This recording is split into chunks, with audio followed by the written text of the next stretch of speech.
Hi అండి, నమస్తే. Welcome to మా వంటగది. ఈరోజు మా వంటగదిలో కరివేపాకు పొడి పెడుతున్నాను. ఒక సిస్టర్ అడిగారు కరివేపాకు పొడి చేయమని. దాన్ని ఎలా ప్రిపేర్ చేయాలో చూద్దాం. స్టవ్ పై పాన్ పెట్టుకొని 2 టేబుల్ స్పూన్ల ఆయిల్ వేసుకుందాం. దీనిలో 1 టేబుల్ స్పూన్ పచ్చెనగపప్పు, 1 టేబుల్ స్పూన్ మినప్పప్పు వేసి ఒకసారి దోరగా వేయించుకుందాం. ఒక 2 నిమిషాలు ఆగిన తర్వాత 1 టేబుల్ స్పూన్ ధనియాలు కూడా వేసి వీటిని బాగా వేయిద్దాం. దీనిలోనే ఒక 10-15 మెంతులు, 1/2 టీ స్పూన్ జీలకర్ర కూడా వేసి వేయించుకుందాం.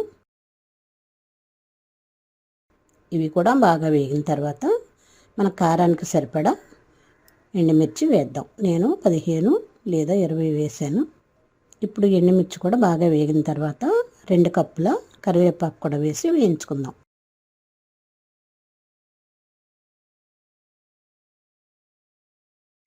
ఒక 15-20 ఎండుమిర్చికి 2 కప్పుల కరివేపాకు అయితే సరిపోతుంది. ఇలా కరివేపాకు కూడా బాగా వేగిన తర్వాత స్టవ్ ఆఫ్ చేసుకొని దీన్ని చల్లారనిద్దాం.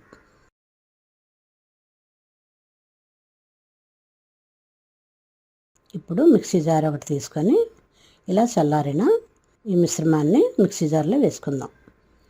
పప్పులు, ఎండుమిర్చి, కరివేపాకు కూడా వేయించుకున్నాం కదా, ఆ మిశ్రమం వేసి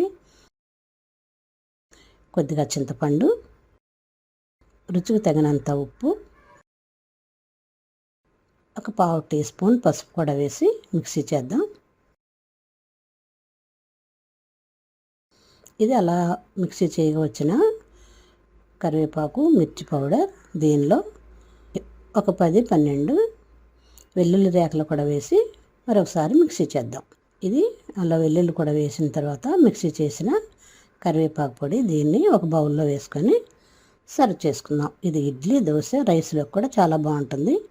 మీరు కూడా ట్రై చేసి మీ అభిప్రాయాన్ని కామెంట్ రూపంలో తెలియచేయండి. మా వంటగదిలో ఎంతో రుచిగా ఉండే కరివేపాకు పొడి రెడీ. మరిన్ని వంటల కోసం మా వంటగదిని సబ్స్క్రైబ్ కాగలరు. ధన్యవాదములు.